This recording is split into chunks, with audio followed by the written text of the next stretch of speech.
I gave my daughter a house as a wedding gift, thinking her marriage would be something to celebrate.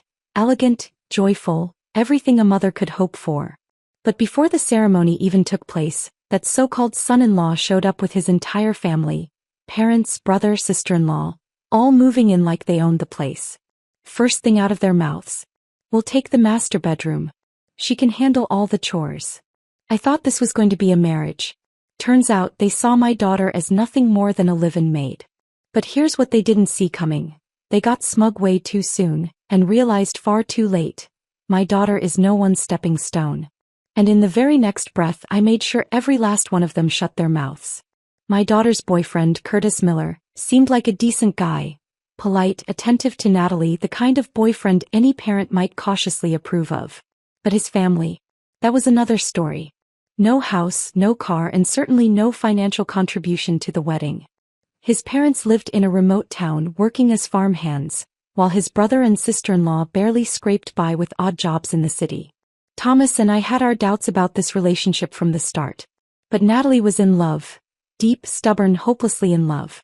She pleaded, coaxed, and insisted until eventually we caved.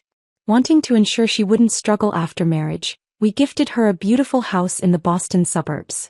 A standalone home, fully renovated down to the last detail. Thomas personally oversaw everything, pouring hundreds of thousands of dollars into custom designs, hand-picked finishes, and the best contractor's money could buy. On the day the renovations were completed, he was so excited he practically dragged me to see the final result. But before we even stepped inside, an unmistakable shrill voice rang through the house. "My God, is this neighborhood a prison?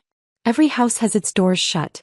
How am I supposed to visit the neighbors if no one leaves their doors open? Curtis, go tell them to be more neighborly and stop shutting everyone out. And that front gate, what the hell is that? Looks like a damn fortress. Bars locked up so tight like we're guarding a bank. What happens when our relatives visit? Are they supposed to wait outside like beggars? Curtis, get some workers over here and tear that ridiculous thing down." I didn't even need to see her to know. It was Curtis's mother, Mrs. Miller. A slow, simmering anger started to build in my chest. Curtis had brought nothing to this marriage. Not a home, not a car, not even an engagement ring. Natalie had quietly bought one herself just to keep us from worrying, claiming it was from him. Of course we found out later. But in the end Thomas and I chose to let it go.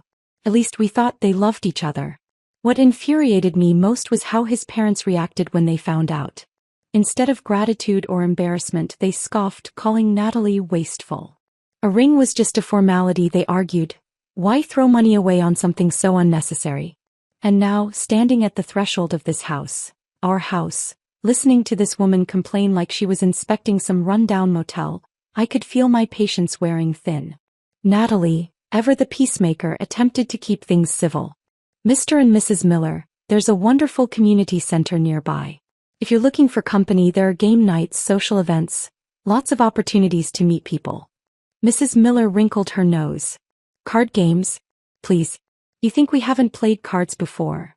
Then, as if we were invisible, Curtis's parents wandered off to explore, peeking into rooms, inspecting furniture, acting like they already owned the place. Not a single word of greeting. Not a glance in our direction. Natalie froze, caught between politeness and disbelief. Even Thomas, usually the calmer one, looked completely thrown. Sensing my expression darken, Curtis rushed over, whispering, "Mr. Dawson, Mrs. Dawson, I know my parents can be lively. They just speak loudly, that's all.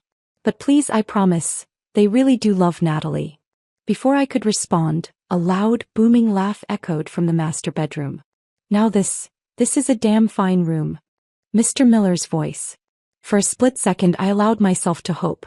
Maybe, just maybe, they were finally appreciating what we had done for Natalie. Then I stepped inside and my breath caught in my throat. There was Mrs. Miller, sprawled across the brand new bed like she owned it, legs crossed, shoes still on. The fresh, crisp sheets were already streaked with dirt from the soles of her worn-out sneakers. And next to her, Mr. Miller, casually lighting a cigarette, inside my daughter's new home. Before I could even speak, he pressed the burning tip against the solid wood nightstand, snuffing it out like it was an old ashtray. A dark, charred mark immediately appeared on the polished surface. Thomas's jaw clenched so tightly I thought he might crack a tooth. Natalie, visibly embarrassed, nudged Curtis, silently begging him to intervene. But he only lowered his head, shoulders hunched, looking like a scolded child. Not a word. Not a single protest. And then, as if the audacity wasn't already at its peak, Mr. Miller stretched his arms, let out a satisfied sigh and said, "This room is perfect. Lots of sunlight, great view. We'll take this one." I nearly swore out loud. For a moment I thought maybe I'd misheard. Maybe my ears were playing tricks on me. But no. They had just waltzed into my daughter's home, taken one look around and decided to claim the master bedroom. Thomas, Natalie, me. All three of us stood frozen, too stunned to speak. This wasn't a misunderstanding. This was an invasion. Mr. Miller strolled out of the master bedroom, barely acknowledging our presence, and wandered into one of the smaller rooms. His eyes swept across the space before he nodded in apparent satisfaction. "This one's perfect. Just right for our grandson." He turned to Curtis without hesitation. "Call your brother, tell him to cancel his lease. He and Jenna should move in with Luca right away." Then, as if deciding the matter was already settled, he continued, "We'll put the house in Travis's name. That way Luca will have a stable home when he starts school here. As for you and Natalie, you can come back and live here once you have kids. Until then, no rush." I felt my last shred of patience snap. I opened my mouth to speak, but before I could, Thomas grabbed my wrist, giving me a small shake of his head. He wanted to see if our daughter could handle this herself. If she couldn't set boundaries now, what future could she possibly have with this family? I exhaled sharply and turned my gaze to Curtis.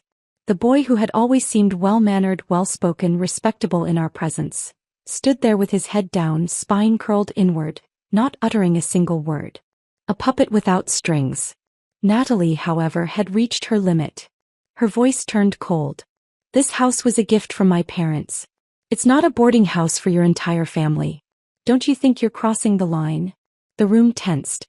Mr. Miller's expression darkened, a puff of smoke shooting aggressively from his nostrils as his voice sharpened. "Your house." His lip curled.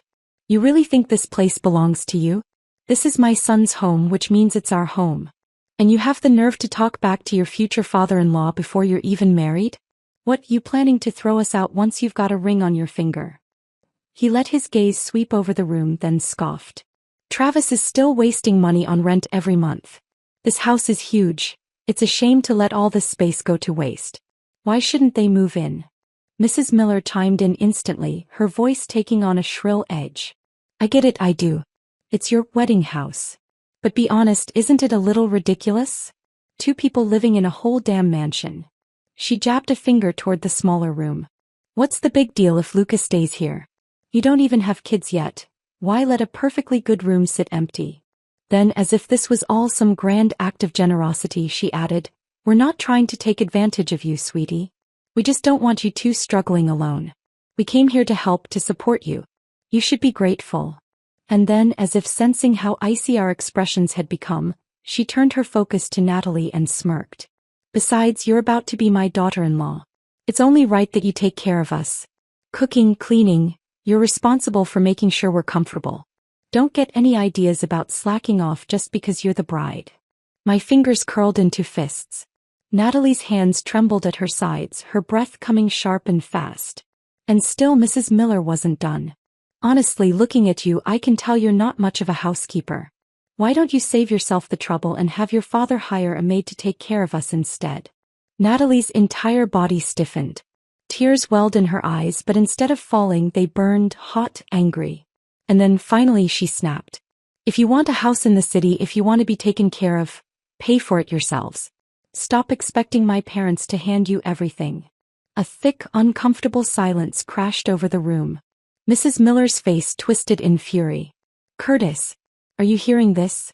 This is the woman you're about to marry, talking like we're some kind of beggars. Since when did her family's money become more important than ours? A married couple shares everything, doesn't she understand that?" Curtis's face paled. His voice rose in alarm. "Natalie, you can't say things like that. Apologize to my parents." Natalie's sharp gaze turned on him, her voice as cold as steel. "Curtis, if you actually believe that, then take your parents and get out of my house. My parents bought this for me. Not you. Not them." Curtis's hand shot out, grabbing her wrist. "Natalie, come on. You always throw these little tantrums and I always let it go. But can't you show my parents just a little respect? Natalie yanked her arm away, turning her back on him completely. Mrs. Miller let out a bitter laugh. You should be grateful to be marrying a man like Curtis. You think you're too good for us? Look at yourself. You're selfish, spoiled, and completely lacking in respect. Frankly, I don't think you're even good enough for my son. She spun toward Curtis, eyes blazing. Do you see now? She looks down on us just like all these city folks do. Natalie met her glare head-on, voice steady. We're not even married yet and you're already trying to claim what isn't yours. That's not family, that's greed. Curtis wiped his forehead, his face tense. Natalie, that was way out of line. You need to apologize. Mr. Miller took a slow step forward, exhaling smoke in our direction. His gaze settled on Thomas and me, his voice curling with mockery. Thomas, I have to ask, how exactly did you raise your daughter? Because I'm seeing a serious lack of discipline here. She's got no respect, no humility. Always throwing around my house, my house. It's exhausting to hear. He took another drag from his cigarette, exhaling slowly. You wouldn't be looking down on us country folk now, would you? His eyes narrowed as he added almost lazily, you know, Curtis didn't turn out like this on his own. He had to be disciplined as a boy.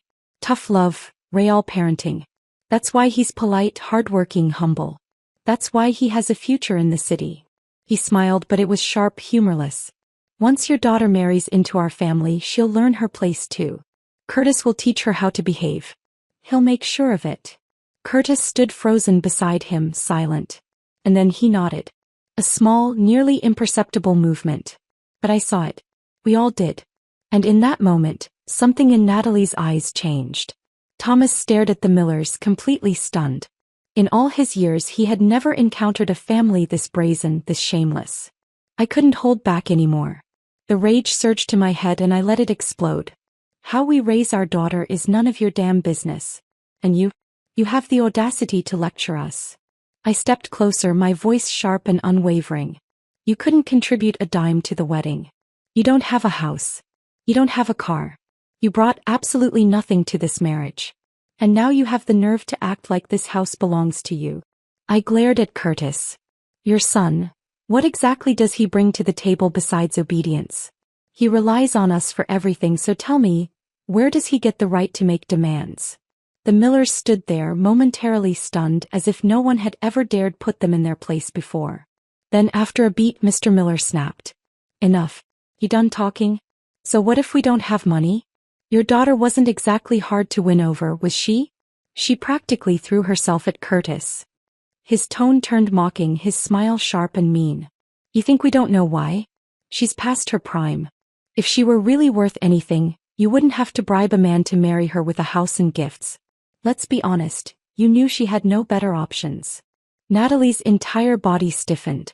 Her hands curled into fists, her chest rising and falling with rapid breaths. I knew what she was thinking. For years she had worried about Curtis feeling insecure. She never flaunted her family's wealth. She never bought herself luxury items around him. Every dinner, every movie date she paid pretending it was nothing. And yet here they were, twisting her kindness into desperation. Natalie took a deep, shaking breath. Then her voice cut through the room, calm and steady. Mom, Dad, I'm not marrying him. Thomas and I turned to her.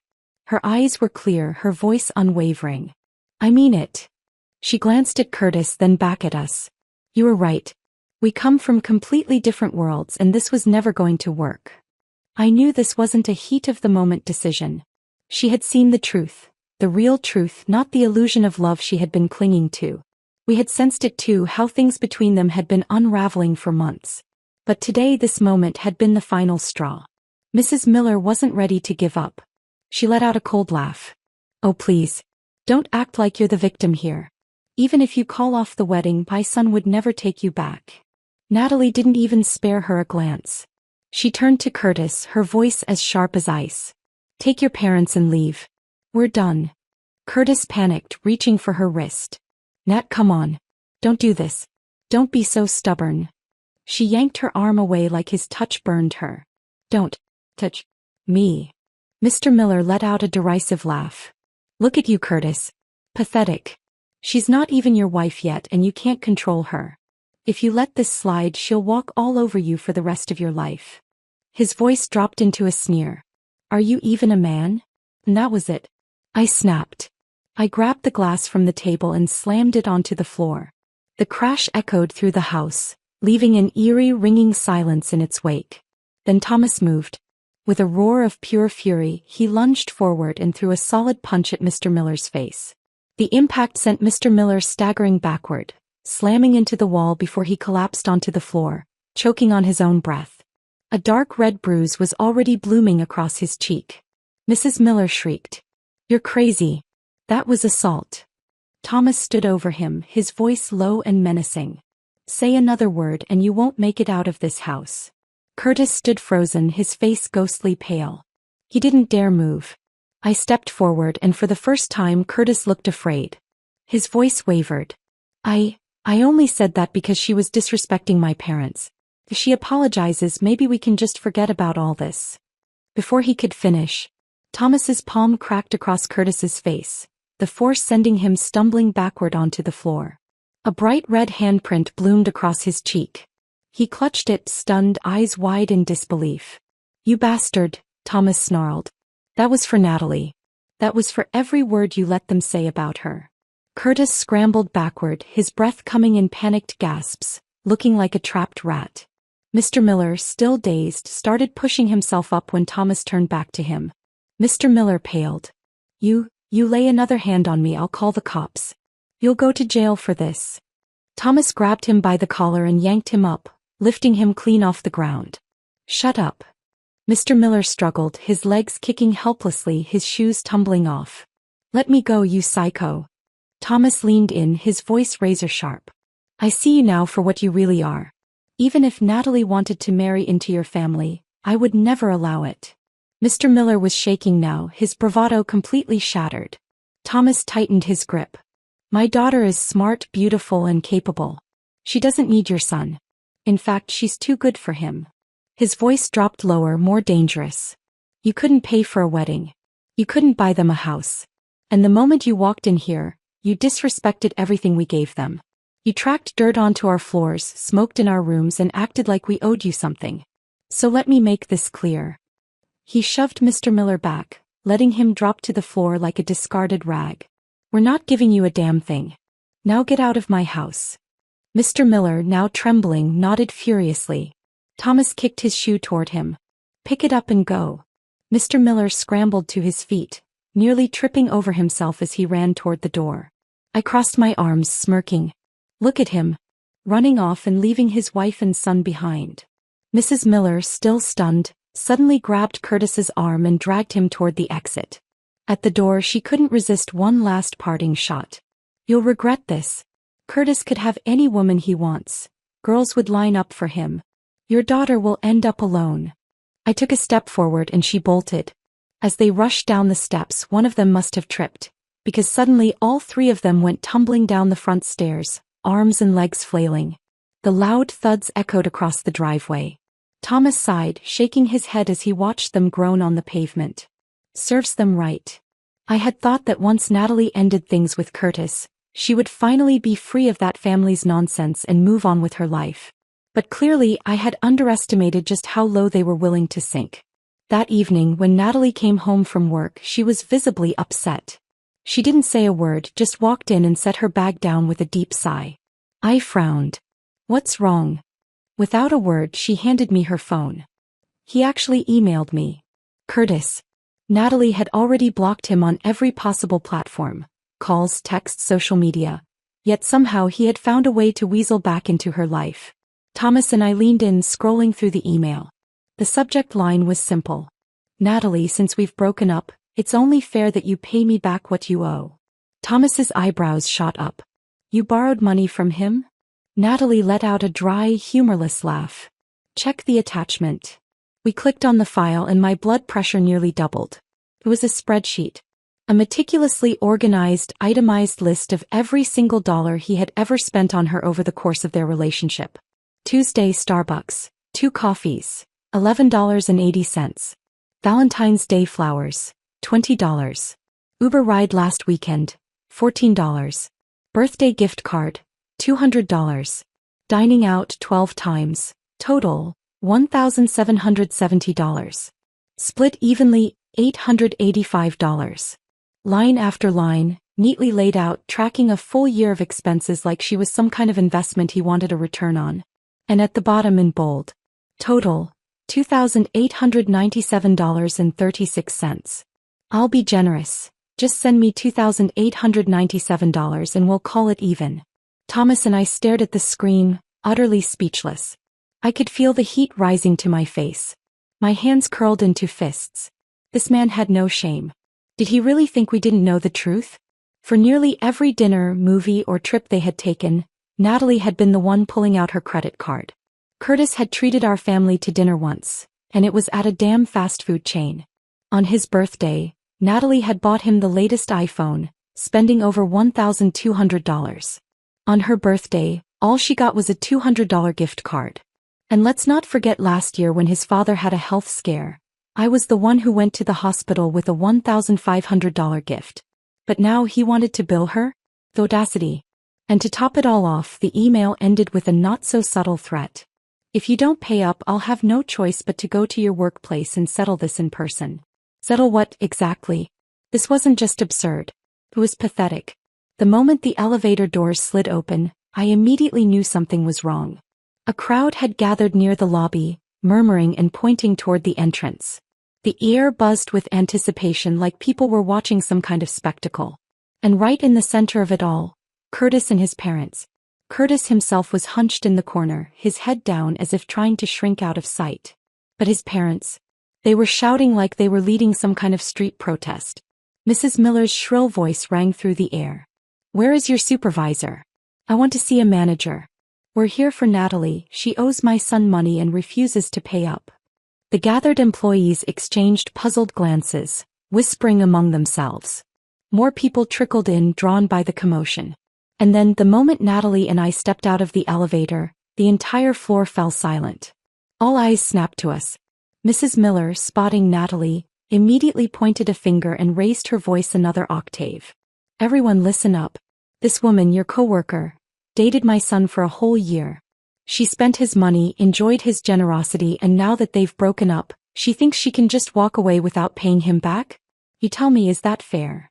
The whispering resumed, louder than before. "Wait, is that true? I thought she came from money? Isn't her dad some executive at Granite Group? What if all that was just an act?" Natalie's entire face turned red. I could feel her shoulders trembling. She had never been in a situation like this. Humiliated in public, treated like some con artist. She had always been poised, professional, well-respected. And now, in an instant, Curtis's family had reduced her to a spectacle. I stepped forward, gently placing a hand on her back, reassuring her. I had this. I squared my shoulders, crossed my arms, and fixed my gaze on Mrs. Miller. And just like that, the moment I stepped in, their arrogance wavered. They had already felt Thomas's wrath once before. They knew what I was capable of. Still, Mrs. Miller puffed up her chest, trying to salvage her performance. "We just want what's fair. Your daughter owes my son money and we're here to collect." I arched an eyebrow, my voice cool and cutting. "Oh, since we're making such a public scene, let's clarify. Exactly how much does she owe you?" Mrs. Miller hesitated for half a second, then straightened her back. A lot of money. How much exactly?" I pressed. She flinched slightly, but then squared her shoulders and practically shouted. $2,897.36. The room froze. A beat of complete silence. And then, a burst of laughter. "Wait, what? This whole mess? Over less than 3,000? I thought she owed him hundreds of thousands or something. And did she just say, 36 cents? Who even calculates like that?" The whispers turned to outright mockery. Mrs. Miller's expression faltered, but Mr. Miller stepped up, determined to salvage their dignity. He reached behind him and pulled out a giant poster board, holding it up like some bizarre protest sign. "This is a full breakdown of every single expense. My son paid for her coffee, her movie tickets, her dinners. Look at the numbers." He started reading off transactions, his voice booming like he was presenting a corporate budget report. But the more he talked, the more the crowd reacted. Dude, is he seriously itemizing every cup of coffee? Wait. Valentine's Day flowers. $20. Is that a joke? Man, even my cheapest ex wasn't this bad. He kept a record of every coffee? That's not budgeting, that's psycho behavior. And then, Curtis muttered something under his breath. I only kept track for financial planning. It wasn't about being petty. That only made things worse. The laughter exploded. I knew this was my moment. I stepped forward, holding my voice loud and clear. All right. Since they're demanding payment, let's do this properly. I pulled out my checkbook. The room hushed. With deliberate slowness, I wrote a check for $3,000, making sure everyone saw the amount. Then with a casual flick of my wrist, I tossed it toward Curtis. The check fluttered through the air and landed at his feet. There. Every penny you claim we paid in full. Gasps rippled through the crowd. Mrs. Miller lunged for the check, snatching it up. For a second she looked victorious. Until I smiled. Now Curtis, I drawled, my voice razor sharp. Since we're settling debts, let's talk about what you owe Natalie. Curtis froze. His face drained of color. He knew exactly what I meant. And the moment I said it, the crowd did too. Mrs. Miller shrieked, her voice shrill with desperation. What money? That's nonsense. I let out a cold laugh. Really? Let's go over the numbers, shall we? I met her gaze, unfazed. For Curtis's birthday, my daughter bought him a brand new phone. $1,200. When his father fell ill, I personally brought a gift worth $1,500. I have the receipts right here. I pulled out my phone and tapped on the screen. And these are just the expenses we can verify. That's already more than $2,500, not including all the other everyday costs we haven't accounted for. I turned to the crowd, raising my voice just enough to let it carry. Tell me, everyone, shouldn't he pay that money back? The response was immediate.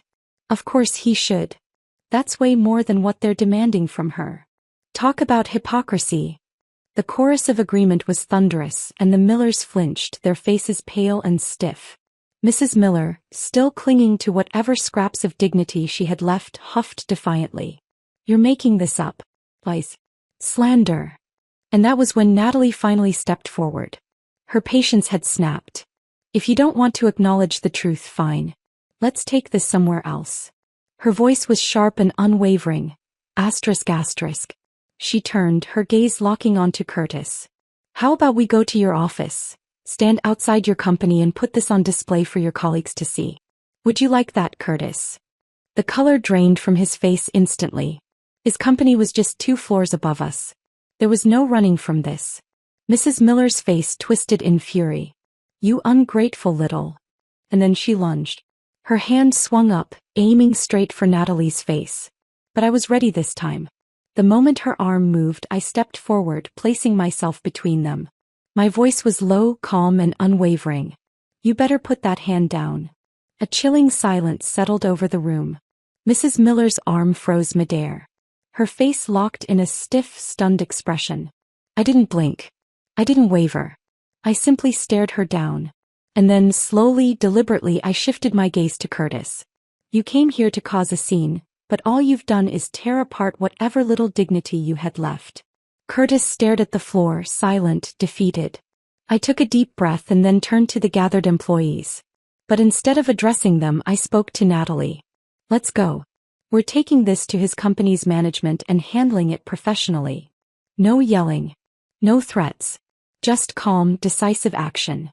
Without another word, we turned and walked toward the elevator. We didn't look back. We didn't need to. The damage had already been done. The supervisor arrived quickly, his expression polite but puzzled. Can you tell me what's going on? He asked, glancing between us and the growing crowd. I pulled out Curtis's own email, the one he had so eagerly sent demanding money. Holding it out, I calmly summarized the situation. We're not here to argue. My voice was steady, unwavering. We simply want a fair resolution. The supervisor skimmed the email, his frown deepening as I continued explaining. Then just as I finished, one of his assistants stepped up and whispered something in his ear. His eyes flickered toward me, a shift in his demeanor almost instantaneous. Excuse me, are you Mrs. Dawson from Granite & Co.? I nodded, offering a composed smile. That's me. Immediately his posture straightened. His tone became formally polite, even apologetic. I sincerely regret that this situation has escalated to such a level. Our company takes professionalism and ethical behavior very seriously. I'll be speaking to Curtis privately to address this. Then he turned to Curtis, and his tone hardened. Curtis, I am truly disappointed. Keeping detailed accounts of personal expenses, demanding repayment after a breakup, and causing a public disturbance outside another company's office? This is completely inappropriate. Curtis's face went ghost white. He opened his mouth, scrambling for an excuse. I didn't think it would turn into this. The supervisor cut him off. You have not only embarrassed yourself, but you've also damaged this company's image. This will be reported to HR. Curtis visibly shrank, his head dipping lower and lower, his hands twisting together as he nodded weakly. His arrogance, his entitlement, completely gone. I nodded, offering the supervisor a polite thank you. It was done. I turned to Natalie, ready to leave. But just as we took a step. Wait. This isn't over. The sharp, grating voice of Mrs. Miller sliced through the air. I paused, then slowly turned back, fixing her with a calm, unreadable stare. I didn't need to say anything. Because at that moment, everyone knew exactly who had already won. A few weeks passed and life finally seemed to return to normal. Natalie settled back into her routine. Work, coffee dates with friends, weekend yoga sessions. She looked better, lighter, no longer carrying the weight of past stress on her shoulders. Thomas and I had an unspoken agreement not to bring up Curtis or anything that had happened. We didn't want to risk reopening wounds that were still healing. He was doing well. At least in front of us, she made sure everything appeared in order. Until that night. She walked in with takeout in hand, but something in her expression was off. I glanced at her while setting the table. Work okay? I asked, keeping my tone casual. She hesitated, then wordlessly handed me her phone. He reached out again. The screen displayed a text from an unknown number, but the words were painfully familiar. Curtis. Natalie, I've been thinking a lot lately. I know I messed up. I shouldn't have listened to my parents, and I should never have taken my frustration out on you. I have nothing now, but I want to start over. Will you give me another chance? I exhaled slowly and looked up at her. This is the third one. Her voice was quiet. I haven't responded. I nodded. Good. Silence is the clearest answer.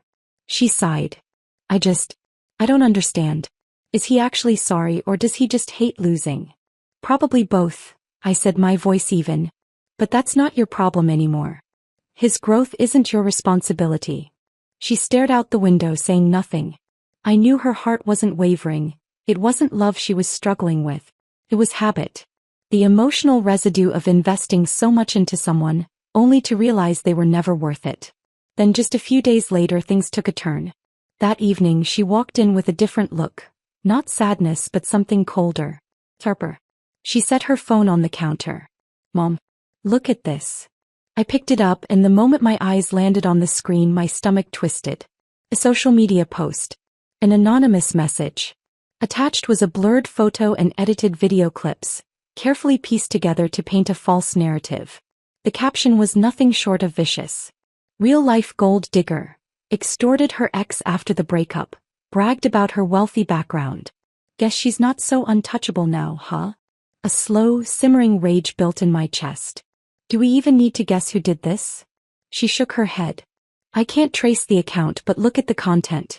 These pictures, these clips. It's all from Curtis. He cropped himself out, used an anonymous account, but we both know. I clenched my jaw. So now he's resorting to this. She let out a slow breath, the exhaustion settling in. I just wanted to move on. Why can't he let me? I took her hand, squeezing it firmly. Because he's not stuck on you, he's stuck on his own ego.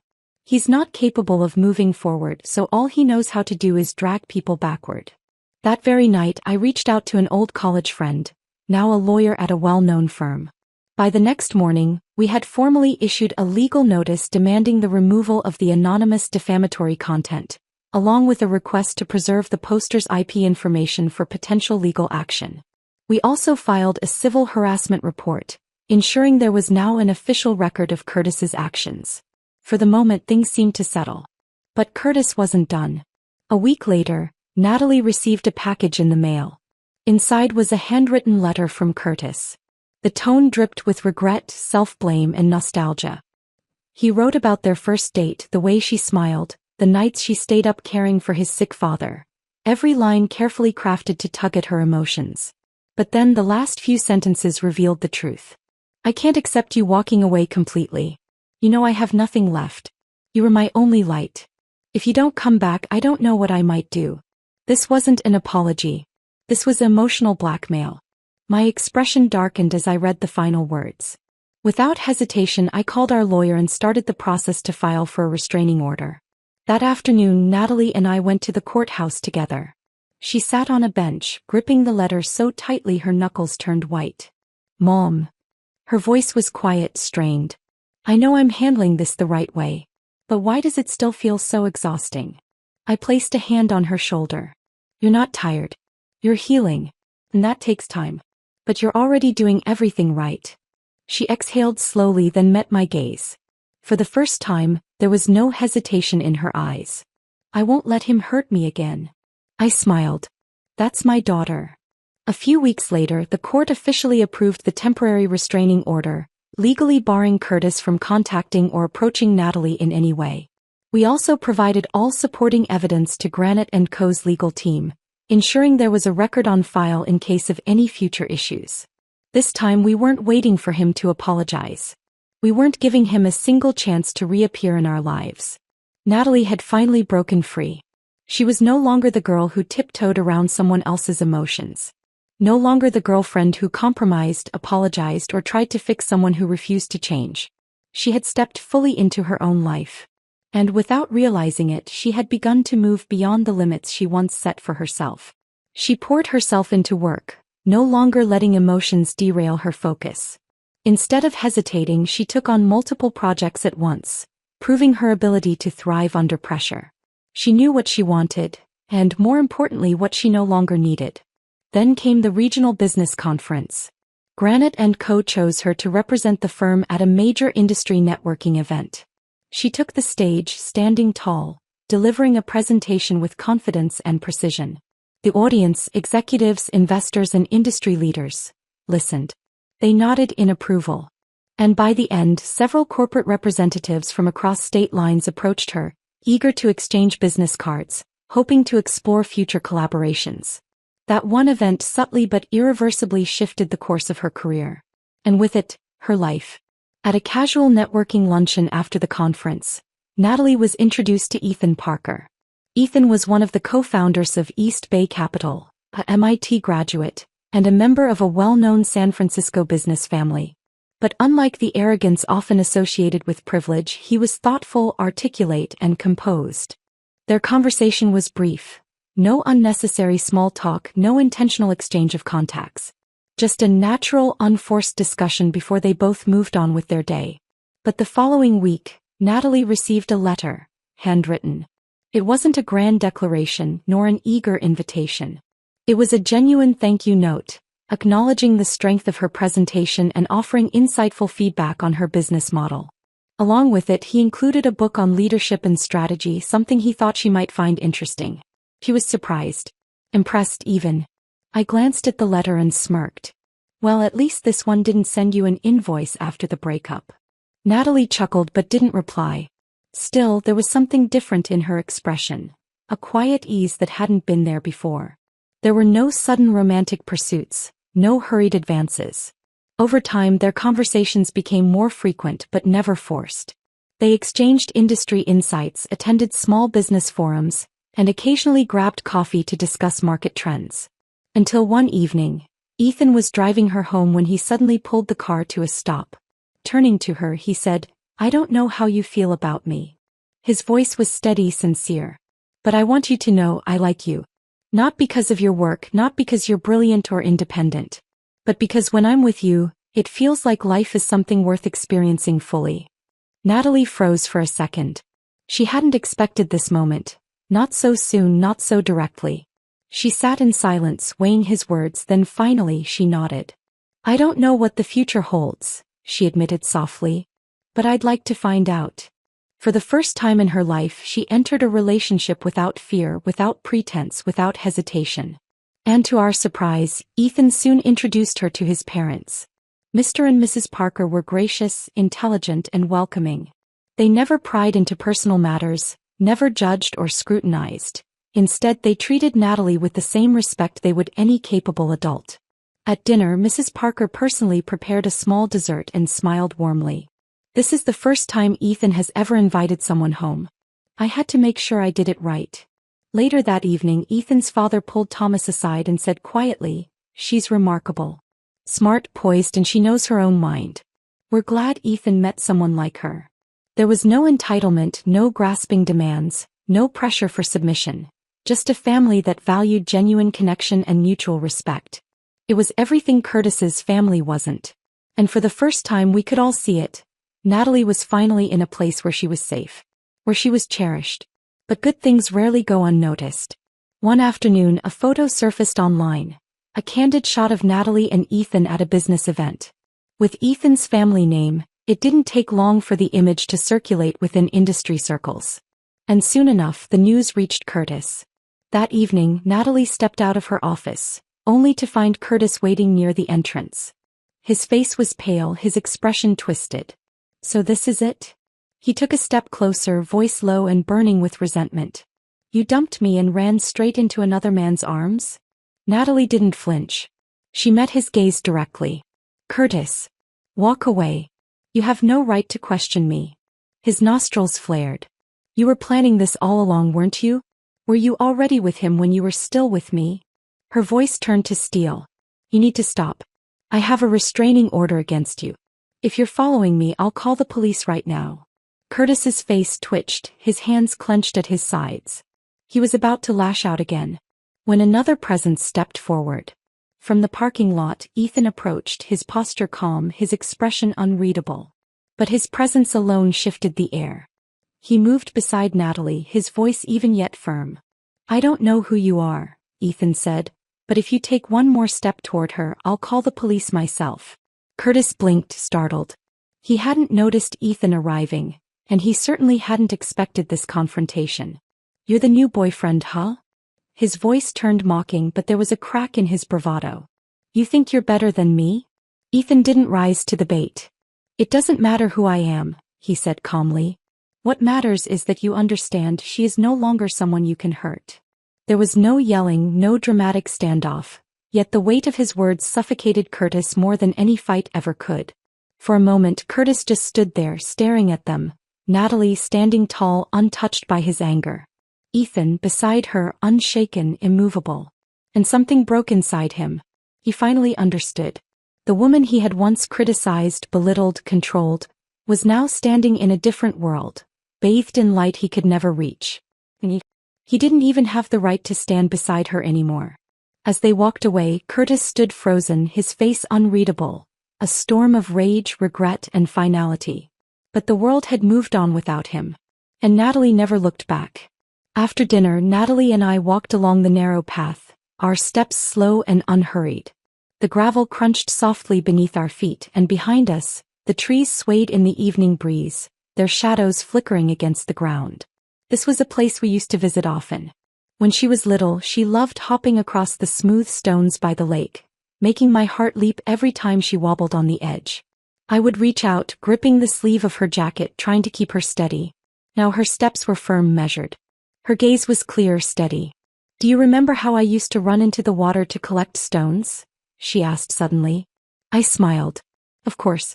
You always said each one was unique, that you had to take them all home and wash them properly." She let out a soft laugh. "Back then I thought every little detail in the world was worth holding on to.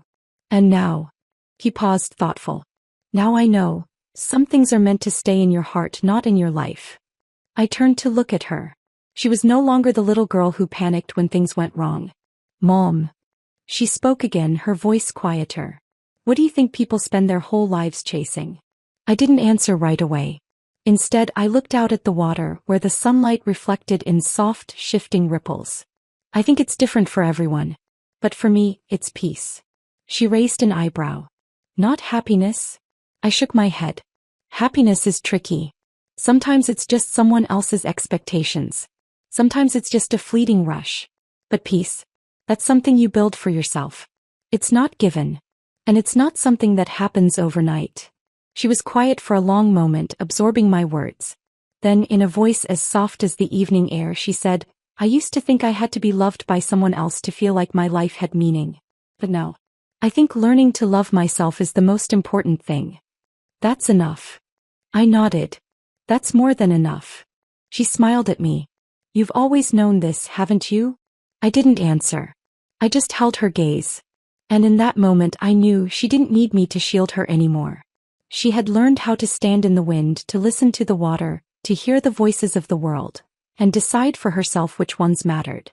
We kept walking side by side along the lake's edge. In the distance, a few ducks drifted lazily across the water, their movements sending gentle ripples outward, one after another.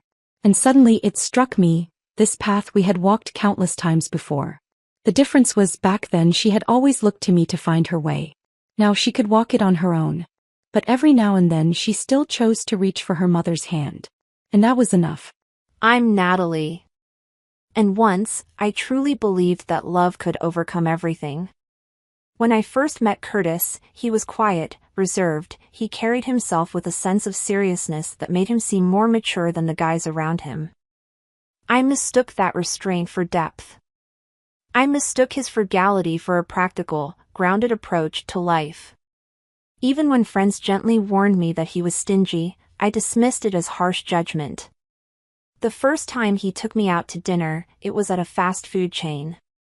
He ordered the cheapest meal on the menu and told me, "Don't order too much, it's wasteful." I smiled, said it was fine, and convinced myself that this was simply a man who valued practicality. He never gave gifts. On Valentine's Day, he Venmo'd me $5.20, joking that it's the thought that counts. And I was touched. I thought it was charming, minimalist, a mature kind of romance. It took me far too long to realize that his so-called practicality was just greed in disguise. I never once kept score when it came to gifts. For his birthday, I bought him a brand new iPhone. When mine came around, he handed me a $200 gift card, telling me to get myself something nice, and then, with a straight face, added, "Couples shouldn't measure love with money." And I, like a fool, nodded along. He didn't have a car, so I drove. He didn't have a place, so I said it didn't matter.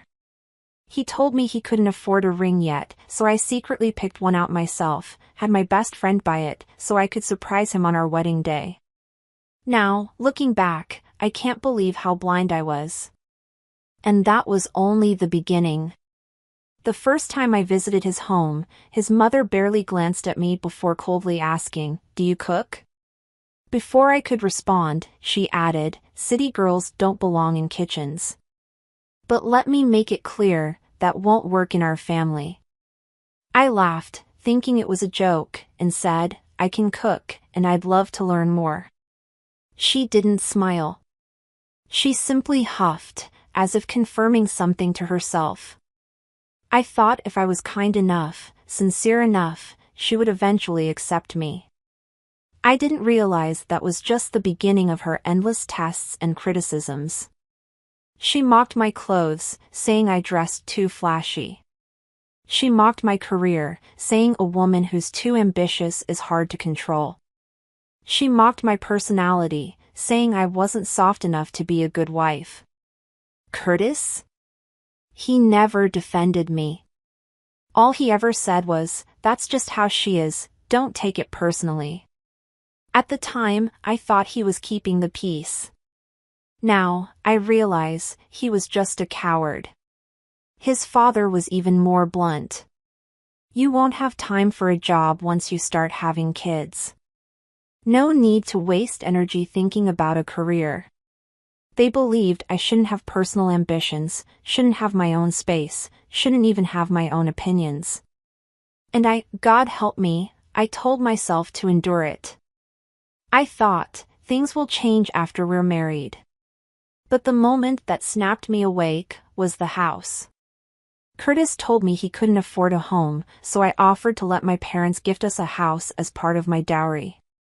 He didn't hesitate. He smiled, ran to tell his parents. And that was when they showed their true colors. His mother immediately declared, "We'll take the master bedroom. The second bedroom will be for Luca, our grandson. And Travis and his family will move in, too." I tried to be rational. I tried to talk it through. She laughed in my face. "Your mother bought you a big house, that's lucky for you. But that doesn't mean you get a say in it." "Curtis?" He stood there, silent. Later, when I confronted him, he pulled me aside and whispered, "She's just talking, don't take it so seriously." And that was the moment I finally saw it. I was never their daughter-in-law. I was a resource. A house, a wallet, a convenient outsider who could provide, but never be respected. And the most absurd part? After we broke up, Curtis spread rumors at work, calling me cold, entitled, and materialistic. Then, he had the audacity to send me an invoice, listing every coffee, every meal, every ride he'd ever paid for, demanding I repay him $3,000. I laughed. I really laughed. The same girl who bought her own engagement ring was now being branded a gold digger? So I transferred the full amount to him. Not because I owed him, but because I wanted to shut the door on that chapter forever. And after that, his life unraveled. He was fired from his job. His family's reputation took a hit. Every resume he sent out was met with silence. People said he looked drained, miserable, lost. I wouldn't know. Because by then, I stopped caring. Sometimes, I think about the girl I used to be, the one who silenced herself for the sake of love, who sacrificed her boundaries, who kept convincing herself to endure just a little longer. And yes, it hurts to remember her. But more than anything, I feel free. Because now, I understand. A real relationship is not one person constantly making up for the other's shortcomings. I was never his savior. I was never his family's financial plan. I walked away. And I lived better. And him? He was devoured by his own greed, his own selfishness. This is my quietest, most dignified revenge. Not screaming. Not plotting. Not even hating. Just living a life he can never touch. This time, I bow to no one. This time, I walk forward only for myself.